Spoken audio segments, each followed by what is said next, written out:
Sanibonani webazalwane, nginibingelele. Ninganaki-ke ipayipi lami elingcolile Nkosi yami. Webantu. Se-storeroom la.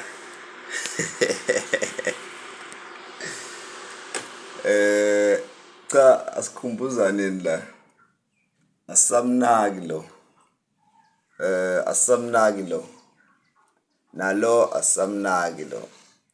Usho ukuthi inyanga esisalele ngokwekhalenda ile. Mase sibheke la egudini.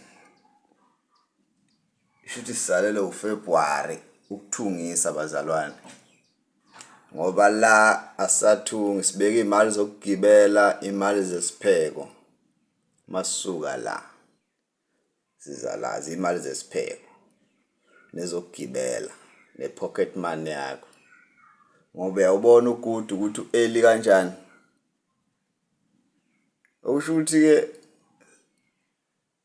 ke sisele kakhulu mawukuthi asikakathungisi. Asikakathengi ngisho ibhela, asikakenzi lutho bazalwane. Siyakhumbuzana nje. Onenhloso yokuthunga bazalwane. Akekho ongenayo vele inhloso. Kodwa onenhloso ukuthi afike egudini emuhle. Sesimnika uFebruary ngoba ngoMarch esakwazi ukwenza konke. Angibongeke ithuba.